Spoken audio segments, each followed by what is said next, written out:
اگر ان میں سے ایک بچی کو بھی جن غرض کر دیں میں ان کی مریدی اختیار کروں. سبحان اللہ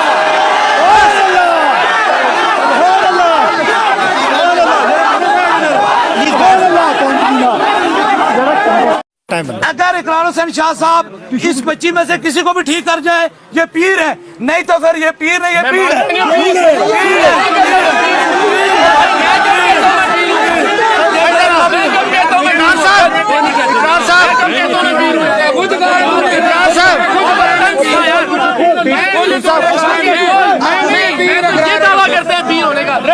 کہ میں حق خطیب کی حقیقت کو آپ سب کے سامنے لانے کے لیے واقعتاً کل اس کے آستانے پر جان ہتھیلی پر رکھ کر گیا تھا. آپ سب جانتے ہیں کہ اس شخص نے کس طرح سے لوگوں کو بے وقوف بنا رکھا ہے دین کے نام پر, ختم نبوت کے نام پر, اور جس طرح سے کل اشتعال بھی دلا رہا تھا. اور ظاہر ہے وہاں اس کے سینکڑوں پیڈ لوگ موجود تھے, تو کسی بھی طرح کی صورتحال ہو سکتی تھی جس میں میری یا میرے کسی ٹیم ممبر کی جان جا سکتی تھی. میں کوئی مبالغہ نہیں کر رہا ہوں, میں کوئی ایگزیجریشن نہیں کر رہا ہوں.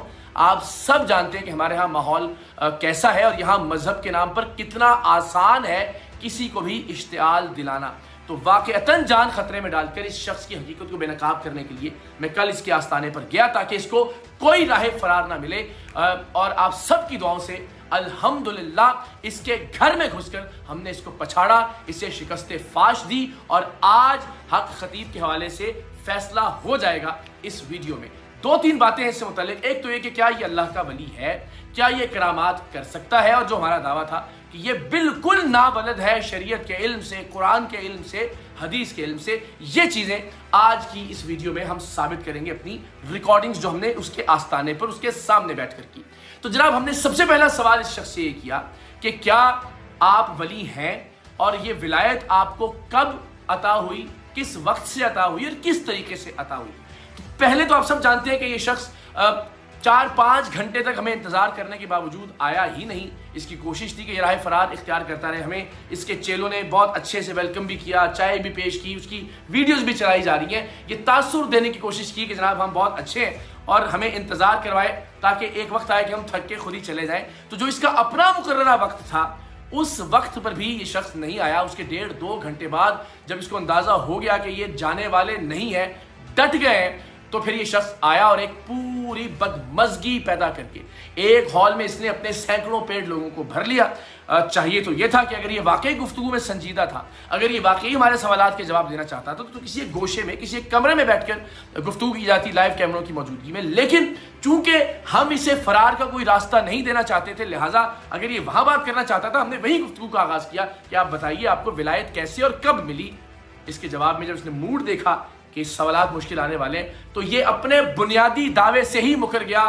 اس کے بعد اور کوئی بات نہ بھی کروں تو حق خطیب کو ایک جعلی عامل, ایک فراڈیا, ایک جال ساز, ایک دھوکے باز ثابت کرنے کے لیے یہی بات کافی ہے کہ اس نے کہا کہ میں اللہ کا ولی نہیں ہوں, میں خود کو اللہ کا ولی نہیں کہتا. ملاحظہ کیجئے. سب سے پہلے جو سوال یہ ہے کہ آپ کو یہ کرامت یا جو ولایت آپ فرماتے ہیں دعویٰ, یہ کب سے اس کا سلسلہ شروع ہوا؟ میں تو فائدہ بڑا احترام سے سوال بہت اچھی بات کی ہے. جی اصل بات کیا ہے, ہاں جی, میں اپنے آپ کو ولی نہیں کہتا ہوں, میں اپنے آپ کو ولی نہیں کہتا ہوں. بسم اللہ الرحمن الرحیم. السلام علیکم ورحمۃ اللہ وبرکاتہ. ناظرین اکرام, جیسا کہ آپ نے ویڈیو میں ملاحظہ کیا ہے کہ سید اقرار الحسن شاہ صاحب اور پیر حق خطیب کے درمیان 14 فروری کو جو گفتگو ہوئی تھی, جو باتیں ہوئی تھی, وہ آپ نے ویڈیو میں ملاحظہ کیا ہے. سید اقرار حسن شاہ صاحب اپنی گفتگو میں, اپنی لینگویج میں بہت بڑے تیز ہیں, لیکن جب پیر حق خطیب صاحب کے دربار پہ پہنچے ہیں, ان کے آستانہ پہ پہنچے ہیں, تو وہاں پر ان کی زبان چل بھی نہیں رہی تھی.